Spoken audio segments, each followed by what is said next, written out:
स्वागत कर दो, ताली बजा दो भाई का। तो आज की ये बेरोजगार युवा संसद हम हरियाणा की बेरोजगारी को लेकर यहाँ बलराज कुंडू भाई साहब के सामने बैठे हैं। हमारे अलग अलग मुद्दे हैं, अलग अलग सवाल है। हम बलराज भाई से सवाल करेंगे और एक बार उनसे जानना चाहेंगे कि जी बेरोजगारी, हरियाणा में जो बेरोजगारी है उसके ऊपर लेके भाई साहब के क्या विचार है। और ये जो भाई अलग अलग अपने सवाल लेके आए हैं, भाई साहब से एक बार सवाल करेंगे। तो मैं इस युवा संसद की शुरुआत करना चाहता हूं और सबसे पहले अपने युवा साथी है मेरे, उनको माइक देना चाहूंगा जो सीईटी के ऊपर क्वेश्चन करना चाहते हैं। इन्होंने ये कहा नोटिफिकेशन में, जो गैजेट आता है गवर्नमेंट इशू करती है, कि हमारी इस परीक्षा का उद्देश्य शुरू में से सिर्फ जो क्रीमी लेयर है बच्चे उनको आगे बढ़ाना है, ताकि अगली परीक्षा में सिर्फ 4 गुना ही बुलाई जा सके। लेकिन परीक्षा क्वालिफाई की 3,57,000 ने, और ये वैकेंसी में अगले परीक्षा के लिए बुलाएंगे 25,000 के करीब बच्चों को। तो 3 लाख बच्चों के भविष्य का क्या होगा जी? आपने पिछले सत्र में हमारी मांग उठाई थी, हम इसका आभार व्यक्त करते हैं, लेकिन आगे की रणनीति क्या होगी जी? पिछली बहुत सारी वैकेंसियां हैं, हरियाणा पुलिस के भी मुद्दे हैं और भी बेरोजगारी का ही मुद्दे हैं। इसको लेके आपकी क्या राय है जी? हम आपसे सब जानना चाहते हैं। क्या नाम है आपका? अर्जुन भाई, कहाँ से हैं आप? नरवाना। अर्जुन भाई, आपको शायद ध्यान होगा जब आपका ये एग्जाम ना तो सिलेबस को डिसाइड कर रहे थे, या आपका सिलेबस क्या होगा, और ना ही एग्जाम की डेट को फाइनल कर रहे, क्योंकि सरकार की मंशा ही नहीं है परमानेंट नौकरी देना। सच्चाई तो ये, आज करीब हरियाणा प्रदेश के अंदर 1,80,000 पद खाली पड़े, और सरकार ने 2019 जो पार्ट 2 मनोहर जी पार्ट 2 का जो चल रहा है 2019 के बाद में, जिस विधानसभा का सदस्य मैं भी हूं, और ये चुनाव से पहले बड़े बड़े सपने दिखाकर इन्होंने काफी भर्तियां की एडवर्टाइजमेंट भी निकाली है। उनमें से एक भी भर्ती आज तक ये उसको मैच्योर नहीं कर पाए हैं, कोई ज्वाइनिंग नहीं करा पाए। पहली बात तो इससे इनकी मंशा सरकार की बड़ी क्लियर है कि इनकी नीयत नहीं है मेरे युवाओं को रोजगार देने की। फिर इन्होंने वो 75% वाला ड्रामा किया कि प्राइवेट सेक्टर में 75%, प्राइवेट सेक्टर में कहाँ से मिलेंगे जब कोई नए ना यहाँ उद्योग लग रहे हैं, ना कोई नई कंपनी आ रही है, पुरानी जो कंपनी उद्योग वही बंद होते जा रहे हैं, तो कहाँ से आएंगे? तो ये एक बड़ा क्लियरली एक इंडिकेशन है जो आपको समझना होगा कि सरकार की नीयत जो है नौकरी देने के लिए। आपको ध्यान होगा, मैंने विधानसभा के अंदर आपका सिलेबस के लिए मुद्दा उठाया था और आपके एग्जाम की डेट को लेकर मुद्दा उठाया। उसी दिन विधानसभा में मुख्यमंत्री ने जवाब दिया था, विधानसभा के अंदर जवाब दिया था, और उन्होंने डेट घोषित कर दी थी इतने दिन तक, 15 क्या 1 महीने के बाद में के अंदर डेट हम डिसाइड कर देंगे, और उसके लगभग 10 दिन के बाद में वो डेट भी तुम्हारी आ गई थी मोटी। तो सरकार की सबसे बड़ी बात है नीयत ही नहीं है बेरोजगारी की, और कोई प्लानिंग और कोई ऐसी नीति नहीं है जिससे प्रदेश के युवा को आगे बढ़ाया जा सके। ये सच है। के पास गया कोई उम्मीद लेके, हमेशा वो खरे उतरे हैं, तो मैं उनके लिए बहुत बहुत धन्यवाद करना चाहता हूँ इस बात के लिए। लेकिन मामला बहुत संगीन हो गया भाई साहब। 26 तारीख से मैं आपके साथ चल रहा हूँ। मैं हरियाणा पुलिस का एक चयनित अभ्यर्थी हूँ, मेरा सिलेक्शन हो रखा है। ऐसे 6600 बच्चों का सिलेक्शन हो रखा है, और ये भर्ती हरियाणा पुलिस की 2019 से चल रही है, और 2019 से लेकर 2023 आ चुके हैं। इस सरकार की इच्छा शक्ति और मंशा पे हम सवाल कर रहे हैं, और जब भी मतलब ये चाहते हैं कि जी इस भर्ती को पूरी करो। ये 6600 परिवार दुखी हो चुके हैं, बहुत मानसिक तनाव में, बच्चे भी मानसिक तनाव में और परिवार भी मानसिक तनाव में।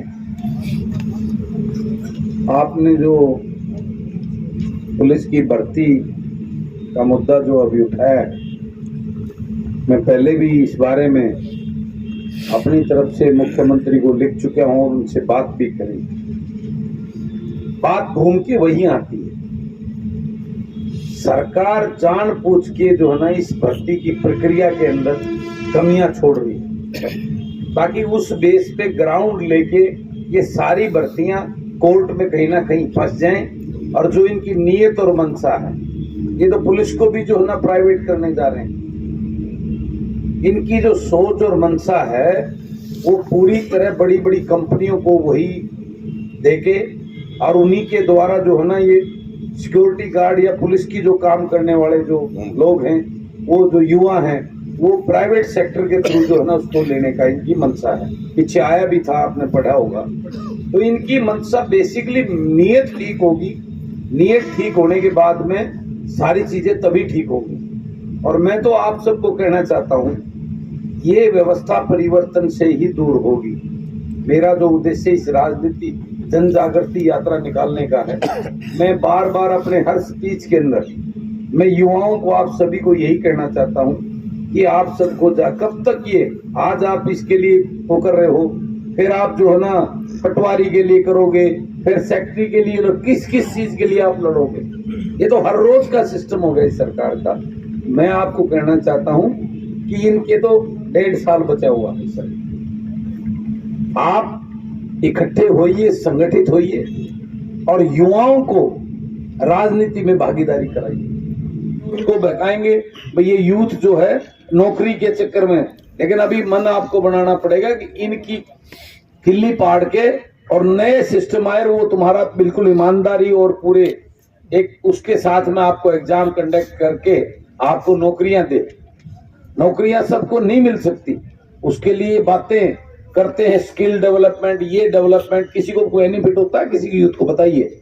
बातें प्रचार प्रचार में कितने हजारों करोड़ रुपए इन्होंने बर्बाद कर दिए, अपने लोगों को फिट करके ऐसी दुकानदारी इस प्रदेश को लूटने का काम कर रहे हैं। उसके लिए प्रॉपर ऐसे मिशन और ऐसे प्लानिंग और नीति बनाए जाएं, इस सबको नौकरी ना मिले तो उनको आगे काम ऐसे दिए जाएं। आज एक बच्चा मुझे मिला, वो मुझे कहने लगा, भाई साहब हमने तो हरियाणा के अंदर अपनी नौकरी की उम्मीद ही छोड़ दी, मैं तो दिल्ली में तैयारी कर रहा हूं और दिल्ली में भी नहीं मिली तो विदेश जाऊंगा। यानी हमारे यूथ का विश्वास आज हरियाणा में नौकरी की उम्मीद बिल्कुल छोड़ चुका है। लेकिन ऐसे कितने हैं जो बाहर जाने का जज्बा रखते हैं या दिल्ली में जाके तैयारी करने का है। तो ऐसे हमारे ये तो बहुत परसेंटेज ही होगी, 1-2-4% बच्चे ऐसे होंगे, बाकी तो हमारे यहीं पे उनका करियर खत्म हो रहा है। ये आपको यूथ को सोचना होगा और यूथ को जागना होगा। यूथ जागेगा तो इन समस्याओं का हल अपने आप होगा। तो मेरा आप सबसे ये निवेदन है कि यूथ में, मेरा मेन उद्देश्य इस जन जागृति यात्रा का जो फोकस है वो यूथ पे, यूथ की भागीदारी राजनीति में। जब आपके अपने वकील प्रतिनिधि विधानसभा में बैठेंगे तो ये सारे सीटी, पुलिस, ये सारे मुद्दे ऑटोमेटिकली हल हो जाएंगे। मेरा आपसे यही है कि आप ऐसे भाइयों को तैयार करो जिनको हम विधानसभा में लेके जाएं और वो विधानसभा में ऐसी नीतियां और ऐसे बिल पास करें जिससे यूथ का भविष्य सुधरे। ये सबसे जरूरी और मेन पॉइंट मेरे हिसाब से। अदरवाइज आज मैं तो आपके लिए हाउस है 20 तारीख से, आपका सीईटी का मुद्दा, आपका पुलिस का मुद्दा, कौशल रोजगार निगम का मुद्दा, आप देखना मैं पुरजोर उसके आपके कहे बगैर मैं जितना मुझे समय मिलेगा पूरी उसके साथ में उसको उठाने का काम करूंगा। लेकिन वहां बलराज अकेला है, बलराज बोल भी पड़ेगा, हर बार चिल्लाता है बलराज, तो हर हाउस में बोलता है आप लोगों के लिए। मेरा तो मेन बेरोजगारी के ऊपर बोलता हूँ, किसान के ऊपर बोलता हूँ, लेकिन मेरे बोलने से फायदा क्या हो रहा है? चलो मैं वहां बोलता हूँ, एक आधी चीजें इन्होंने कर दी, उस दिन बाद में मैंने अनाउंस किया, रिजल्ट नहीं डिक्लेयर कर रहे थे हरियाणा पुलिस का, मैंने जब वहां पे उसमें प्रेस कॉन्फ्रेंस करके कही मैं परसों नहीं तो उसको है HSC बोर्ड को जो है ना ताला लगाएंगे, 7 इलेक्शन कमीशन के ऑफिस को, तो उन्होंने रात को वो निकाल दिया था। तो ये, लेकिन उसको निकालने का फायदा क्या हुआ? ज्वाइनिंग तो नहीं कराई ना। तो ये उस चीज को एक स्टेप आगे बढ़ के दूसरी चीज में उलझा देंगे।